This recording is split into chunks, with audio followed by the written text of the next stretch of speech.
What is your name? చిట్టి గారు, మన డిప్యూటీ సీఎం కళ్యాణ్ గారు చూసాం నిన్న ఒక బామ్మగారికి భోజనం పెట్టారు, ఎలా అనిపించింది? చాలా బాగా అనిపించింది.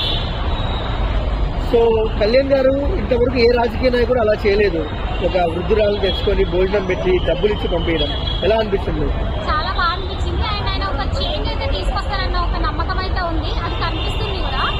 యాజ్ అ ఫ్యాన్స్ ఆయన ఇంకా మంచి మంచి ప్రోగ్రామ్స్ చేసి మంచి మంచి చేంజెస్ తీసుకొచ్చి మంచి పొలిటీషియన్ గా పేరు తెచ్చుకోవాలని.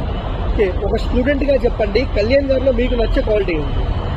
హెల్పింగ్ నేచర్, ఇంకా very kind hearted person. So రోజుకు 2 కోట్లు తీసుకుంటారు సినిమాలలో, అలాంటిది పక్కన పెట్టి ప్రజల కోసం లైక్ అంత మంచి లగ్జరీ లైఫ్ వదిలిపెట్టుకొని కూడా ఒక పొలిటీషియన్ గా ప్రజలకి సేవ చేయాలనే ఒకే ఒక థాట్ తోటి ఆయన అన్ని వదులుకొని పొలిటీషియన్ గా వచ్చి ఇంత కష్టపడి ఒక 10 years వెయిట్ చేసి ఆయన డిప్యూటీ సీఎం అయ్యారు. And his doing his job like very great. Deputy CM గా వచ్చే డబ్బులు కూడా దానం చేస్తున్నాడు, ఎలా అనిపిస్తుంది? గ్రేట్. అదే చాలా మంది నేర్చుకోవాలి మిగతా పొలిటీషియన్స్ అందరూ కూడా ఆయన చూసి. సో అంటే ఈ కాలంలో ఎమ్మెల్యేలు మంత్రులే కార్లు పెద్ద పెద్దవి కొనేస్తున్నారు, సో కళ్యాణ్ గారు ఉన్నది కూడా అమ్మేసుకుంటున్నారు చాలా వరకు, ఎలా అనిపిస్తుంది? అంటే ఉన్న ఆస్తులను అమ్మేసుకొని కూడా ప్రజలకు పెడుతున్నారు కదా, చాలా గ్రేట్ థింగ్. మిగతా పొలిటీషియన్స్ అందరూ ఆయన చూసి ఏదైనా నేర్చుకొని ఇంకా బాగా చేస్తే బాగుంటది.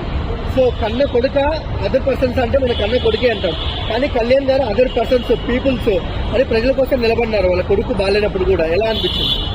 అదే అండి, చాలా గ్రేట్. అలా ఎవరు ఉండరు, is a rare person. Lucky, AP people అందరూ చాలా లక్కీ అనుకుంటున్నారు. ఫ్యూచర్ సీఎం అనుకోవచ్చే Kalyan garu? Yeah definitely, why not. Okay, so మన నరేంద్ర మోడీ గారు ఎంతమంది సీఎంలు ఉన్నా కళ్యాణ్ గారి దగ్గరికి వచ్చి షేక్ హ్యాండ్ ఇచ్చి వెళ్తారు, సో ఆ వైపు ఎలా అనిపిస్తుంది? చాలా బాగుంటది చూడడానికి. ఓకే, ఎందుకంటారు? చాలా అంటే సీఎంలు కూడా పక్కన పెట్టి కళ్యాణ్ గారితో అంత చదువు ఎందుకు అనుకుంటారు? ఆయన చేసే మంచి పనులండి అవే కదా. ఎవరైనా ఒక పర్సన్ ని చూడాలంటే ఆయన చేసే మంచి ఏంటి చూస్తేనే ఆ పర్సన్ ఒక పాపులారిటీ అనేది వస్తుంది, ఆయనకు వచ్చింది అది. సో ప్రజల కోసం అంటే ఫ్రీడమ్ ఫైటర్స్ లో కళ్యాణ్ గారి చూస్తే మీకు ఎవరు గుర్తుకొస్తారు? అంటే అంటే చగ్వీర్ అని చాలా మంది అంటారు కదా, సుభాష్ చంద్రబోస్ అని చాలా మంది అంటారు, సో అలాంటి కైండ్ ఆఫ్ లాడు ఓవరాల్ గా కళ్యాణ్ గారు 1 word లో ఏం చెప్తారు కళ్యాణ్ గారు?